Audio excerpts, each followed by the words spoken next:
What's up, everyone on the internet? Happy Star Wars Day! I am so excited because this is a video that I've been wanting to do for a long time, and that is to rank every single Star Wars movie and TV show that is on Disney Plus right now. So here's how this is going to work. With the exception of 3 TV shows, most of the entries on this list take place within the Skywalker saga, meaning they're within the timeline of the prequel, original, and sequel movies. Rule number 2, when it comes to TV shows, I'm putting all seasons as 1 entry on the list. So despite having 7 seasons, Clone Wars is only going to get 1 entry. And after doing all the math, I actually came up with 25 TV shows and movies. And the way I'm ranking all of these is based on watchability. Like, for example, if given the choice of either watching A New Hope or The Book of Boba Fett, I'm going to watch A New Hope. And finally, in order to avoid getting flamed on the internet for having an opinion, I want to add this disclosure and say that this is my personal take on the Star Wars franchise.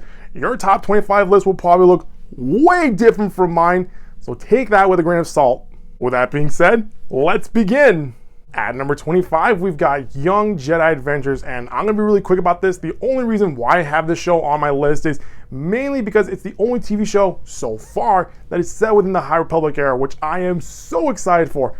Moving on to number 24, we've got the LEGO Star Wars series, and again, I'm going to be really quick about this. The only reason why I have this on my list is mainly due to nostalgia, given how I played a lot of the original LEGO Star Wars video game when I was a kid. For number 23, we've got Star Wars Resistance. Now, here's a show that had a lot of potential, but didn't really go anywhere because at first, I was so excited that we were going to get another Star Wars animated show, only this time it was going to be set during the events of the sequel trilogy. And while the first season was pretty kiddie, I remember telling everyone that, remember, the first season of Rebels was pretty kiddie, and the first few seasons of Clone Wars were pretty kiddie, but later on they told some of those dramatic stories set in the Star Wars universe, and while we almost got that with Resistance, the series was over, so yeah, that was sad. Anyway, at number 22, we've got The Book of Boba Fett, and in keeping up with the theme of ideas falling short, here's a Disney Plus show that had a lot of anticipation. Why? Because it had one of the most popular characters in the Star Wars universe, and yet he was wasted so poorly. Honestly, for me, this is where the logic in Star Wars storytelling began to fall, because after watching Mando Season 2, everyone saw just how badass Boba Fett really is. But due to poor writing and poor directing, any logic this character had went right out the window. I mean, here's a guy that's got access to the most famous gunship in cinematic history, and yet he chooses to ride on a giant Rancor that he's only had for about, I don't know, less than a month, that he loses control of after 2 minutes into the fight. Moving on to number 21, we've got Solo, and this is a movie that I had very little interest for because I was never really a big fan of Han Solo, but I'll tell you one thing. Despite this movie having to change directors midway through production, this movie was handled way better than The Book of Boba Fett. At number 20, we've got The Rise of Skywalker, and what can I say about Star Wars Episode 9, other than that it's the funniest movie in the franchise, and that's saying in the most kindest way possible. But let's be honest, this movie was basically damage control, try to please all the fans who cried after watching The Last Jedi, but I'm gonna calm myself down, let's just move on. For number 19, we've got the Clone Wars movie. Okay, from here on out, I've got nothing but good things to say about Star Wars, and we're starting things off with a movie that pretty much kicked off the fandom for Clone Wars. And while a lot of people didn't enjoy this movie when it came out back in 2008, I had a lot of fun with it. Why? Because it introduced me to one of my favorite Star Wars characters of all time, Ahsoka Tano. Which is funny because not a lot of people liked this character after she made her debut, and I think it wasn't until the later seasons of Clone Wars and when she was introduced in Rebels and the Mandalorian series that a lot of people started jumping on the Ahsoka bandwagon. And to them I say, oh, you like her now? That's cool. I was a fan from the beginning. Anyway, moving on to number 18, we've got Andor. Now, while this show was very entertaining to watch, the only reason why I didn't put this higher on the list was because I'm getting kind of tired of seeing the birth of the rebellion. I mean, we have this vast universe and we're only focusing on the Empire and the rebellion. But anyway, despite my little nitpick, this show is still great. At number 17, we've got The Bad Batch, and the reason why I have this higher than Andor is mainly because I'm a prequel fan. I grew up during the prequels. I love the prequel movies, and I prefer clones over stormtroopers. And I love seeing what happened to the clones after Revenge of the Sith. Moving on to number 16, we've got Rebels. So after Clone Wars was canceled in 2012, I'll be honest, I was really sad to see that show go. But after watching the first season of Rebels, I was fully on board with this series. And I love how this small band of rebels is basically a family where you have the two parents, the new kid, the cool sister, and the headstrong brother who all go through some growth and development throughout the series. At number 15, we've got The Last Jedi. Now, here's a movie that clearly divided the fan base and ultimately led to the creation of The Rise of Skywalker. But you know what? I really like this movie because I don't care what you original Crybaby fans have to say, I liked how they handled Luke Skywalker. I had no problem with how they handled Rey, and I like how they handled Kylo Ren, because to me, the movie was essentially about outgrowing your mentors, outgrowing your idols. You don't need to be related to a famous person in order to be famous. Be famous in your own way.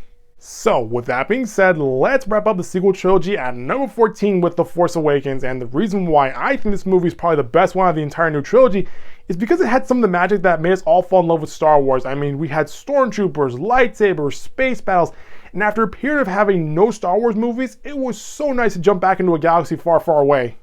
At number 13, we've got The Phantom Menace, and speaking about jumping back into the franchise, while fans of the original trilogy were not too pleased with this movie when it came out back in 1999, as a kid, I was blown away by this movie. I remember playing the Duel of Fates music video on the DVD non-stop, and to this day, I still remember my brother and I reenacting the fight between Obi-Wan and Darth Maul in our parents' bedroom. So for nostalgia reasons, and just because the action was so freaking cool as a kid, I'm putting it right here on the list.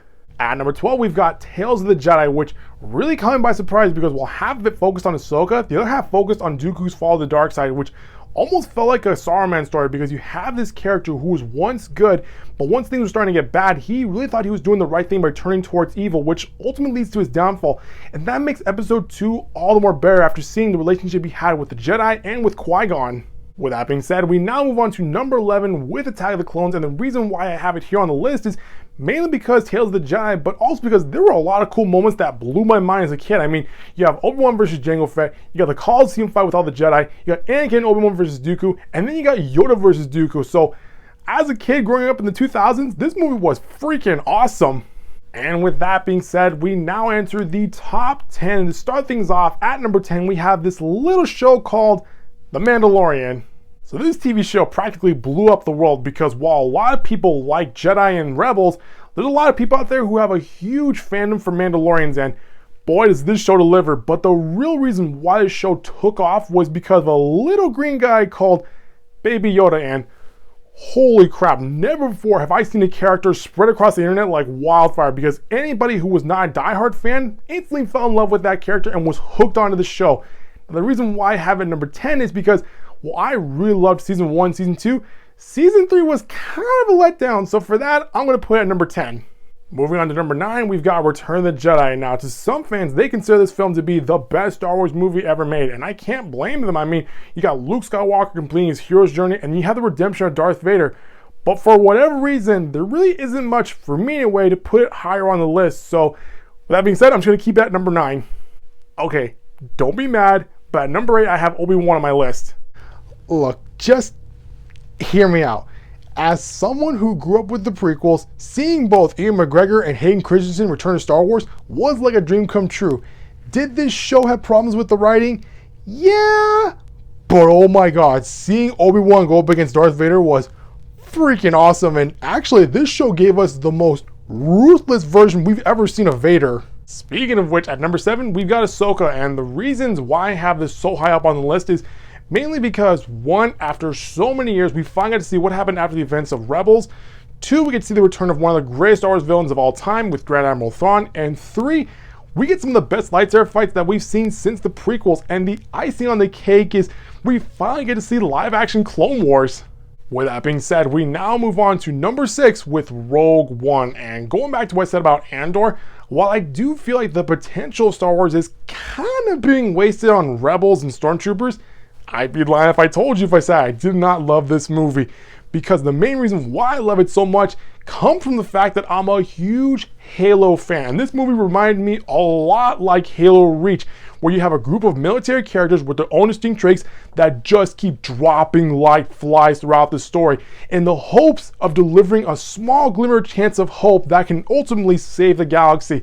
And that very scene, Chef's kiss, baby. Remember remember Scarif. And now we have finally come to the top 5. And to start things off, at number 5, we have A New Hope. And what more is there to say? I mean, without this movie, Star Wars wouldn't exist.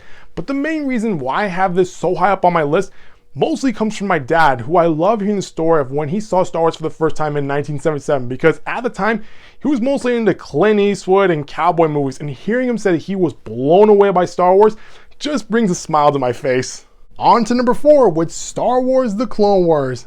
I mean, are you guys surprised at all that I have it this high up on my list? Again, growing up during the prequel era, I could not get enough of Jedi and clones. So to have a show dedicated to this that just kept getting better and better and better with each season, it was the crown jewel of Cartoon Network. Before it went on hiatus, came back on Netflix, went on hiatus again, and then finished off on Disney+. And now that I think about it, while the story was about Anakin and Obi-Wan during the events between episode 2 and episode 3, it was really about Ahsoka and Rex. And with 7 seasons, I think it gave me about 12 years of enjoyment. So yeah, I'm happy to put it in at number 4. On to number 3, to which you're probably wondering, wait, what? You only have 2 more movies left in the franchise. What is there more to add on to this list? This might shock you. At number 3, I have Star Wars Visions. Holy crap. What happens when you get a group of anime directors and tell them, hey, go make a Star Wars story and don't worry about canon?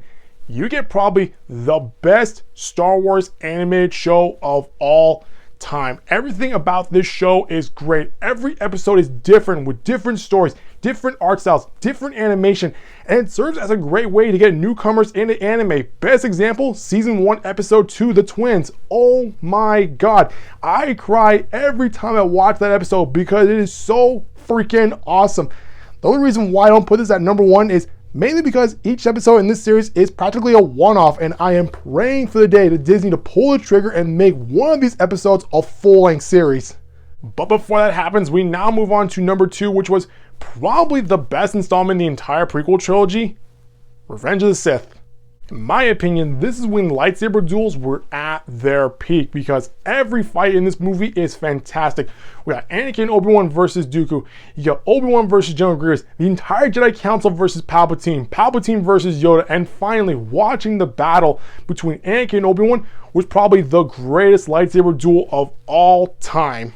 At the same time, this movie was practically the darkest film I ever watched in my childhood because not only did we get to see the extermination of the Jedi with Order 66, but watching Anakin get burned alive along the slopes of a volcano, yeah, that left a deep impact on my 10-year-old brain. And finally, we arrive at number 1 with no surprise, Empire Strikes Back. Honestly, in my opinion, this film practically cemented Darth Vader as not only my favorite Star Wars character, but also the greatest villain in cinematic history because from beginning to end, he is constantly pursuing our heroes who are suffering loss after loss after loss. And by the end of the movie, he practically wipes the floor with Luke Skywalker before dropping the biggest spoiler of all time, and also set the standard for movie sequels that often remind us that sometimes the hero doesn't win every time. Sometimes the best characters in a story are the villains. And with that being said, that is my overall Star Wars list, with Visions taking 3rd place, Revenge of the Sith coming in at 2nd, and Empire Strikes Back taking the spot as the greatest Star Wars film of all time. Well, that's going to do it for this video, guys. That was my overall take on every single Star Wars movie and TV show on Disney Plus right now. If you like what you saw, hit the subscribe button to get us updates from this channel. I'll see you next time with a brand new video, and may the Force be with you.